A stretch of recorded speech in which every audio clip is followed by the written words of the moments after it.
meeting, and the first board meeting was held in March.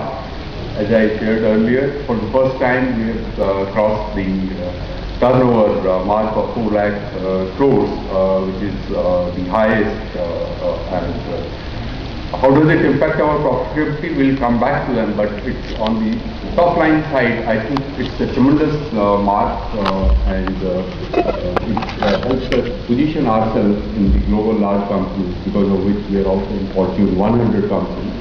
The domestic sale also exceeded for the first time 70 million tons during the year 11-12. 7 more cities, as you are aware, have been put on Eurofood map, and the various projects, including our Paradeep new refinery project, is under implementation, and project worth 46,000 crores are under implementation.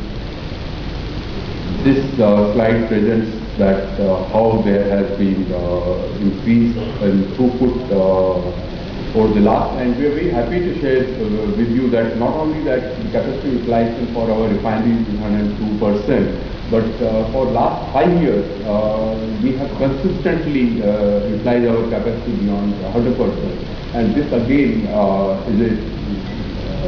shows the performance, the high level of performance of our refinery people that who have attained this field. Normally you have some shutdown. It's not that we don't have shutdown, we don't have sometimes also unplanned, which you don't like. But despite the problems that you face on a day-to-day basis, I think it is something which is praiseworthy that for the last 5 years consecutively we have maintained and achieved 100% capacity utilization. The distillate yield has been 37.8%, which is again all-time high.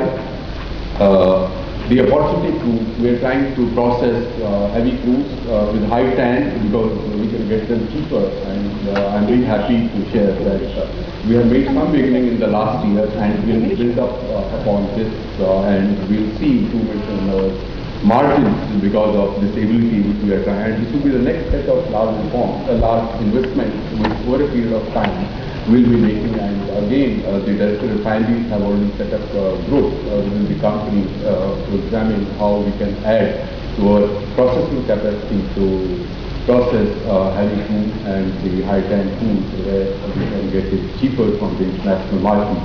Similarly, on our R&D, our own R&D technology for the DSDT at Bongaigaon. This is what we are doing with Engineers India Limited. The technology has been developed by our Research and Development Center, and the engineering has been done by Engineers India Limited, and this is being implemented. This is being successfully commissioned at our Bongaigaon refinery, and we are happy to share that the results for the BS4 certification, they are much above expectation and far superior than what we have seen elsewhere. Again, the pipeline performance has also been again on the incremental movement side, as the slide shows, 10.2% growth in the year.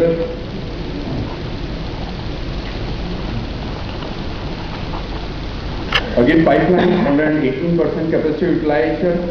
We were also able to inject, because normally pipelines, there are two aspects to the building the processing capacity for heavy crude oil. A, you have to have the process capacity built, because it can affect your metallurgy also in the plant, and so you have to build that capacity. You have to blend it in a manner that it doesn't affect your plant and machinery.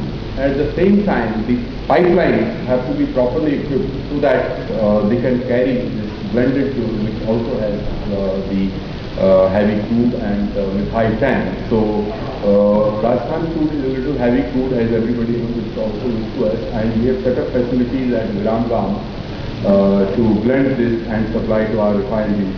Last year, I think a similar facility was completed at Rajanpur station on the Mundra pipeline, and this time it has been done at the Makra pipeline. Chennai-Trichy Madurai pipeline, which is the product pipeline, has also been augmented, and similarly Chennai-Bangalore pipeline from 1.45 million tons to 2.45 million tons. Now, this is the breakup of the various products, and in terms of the market share, our market share, though we have, it's not that we have not lost market share. In some of the products, we have lost market share. In some of the products, we have gained market share. On the whole, there has been a gain of approximately 1%, and our market share for all the petroleum products stands at 49.7%, which is 0.1% in Q2, which is 49.6% last year, and the breakup of LPG, naphtha and MS etc. is given. One of the noticeable features of which of course I am sure you will have many questions to ask, that petrol, which is priced nearer the market levels and many times at the market level, we have seen that the consumption in this particular product has been much lower than what it was in the previous year. Whereas in diesel, the consumption has increased, the growth has been much larger than the last year. As I shared this, that we have 7,000 touch points with retail outlets of 20,575, out of which 4,225 KSKs are there. And sometime I am asked my friends from media that despite the difficulties on the consumption side you are having, why are you opening so many retail outlets? And I wish to share in the forum also that Indian Oil is concentrating to create its infrastructure basically in the rural and semi-urban smaller town areas, because we believe that in future there shall be growth. And for last couple of years, out of the new ROs that we are setting up, 61 to sometimes it could be 61, sometimes 65, sometimes 66. On an average, we could say that between 60 to 65% of the new ROs that are opened by us are the KSK, which are necessarily the rural areas, and if you include the smaller towns, etc., that percentage will still be higher, and so on for the other products.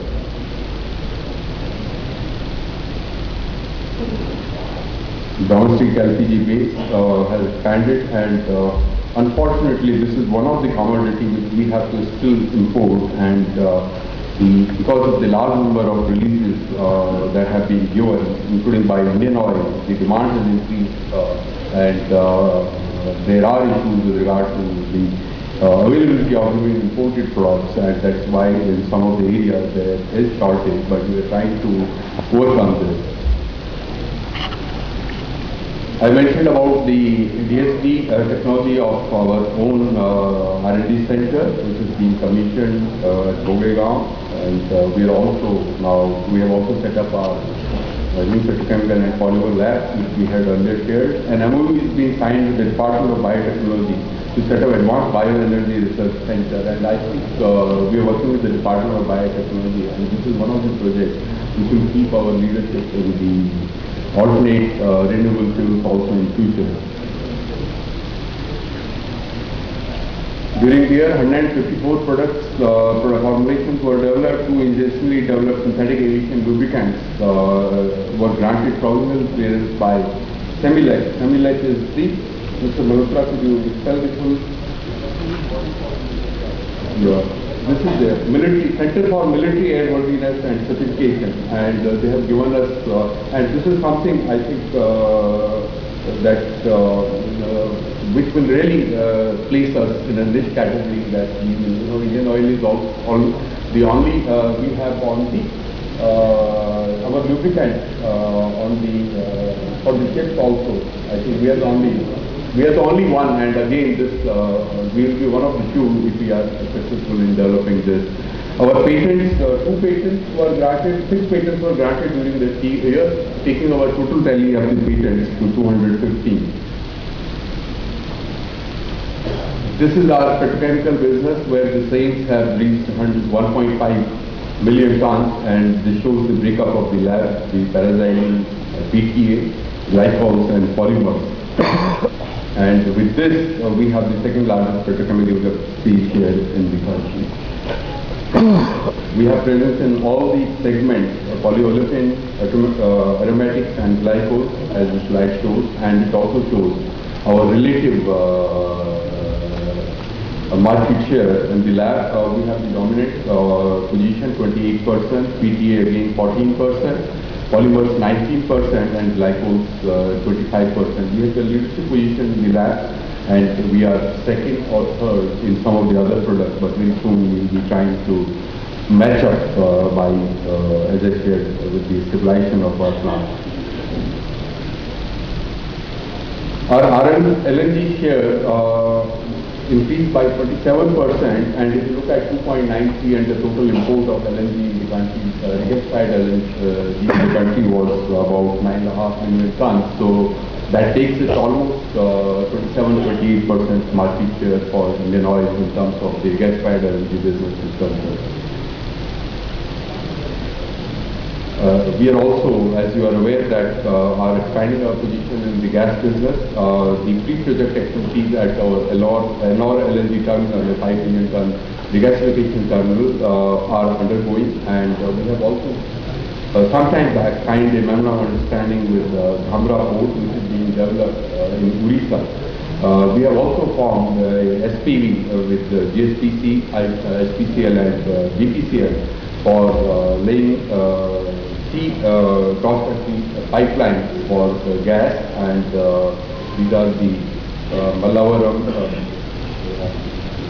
Vijayawada, and Mehsana to Bhatinda, and Bhatinda to Jammu. With these pipelines, etc., I think the financial closures have also been achieved for some, and some are under progress. We hope this will also give us presence in the infrastructure sector, the pipeline sector, the gas business. We have also signed a memorandum of understanding with the Delhi-Mumbai Industrial Development Corridor, where we will be, the agreement is that we supply the liquid fuel, we supply the city gas, we also supply gas and meet various petroleum product related needs of the corridor.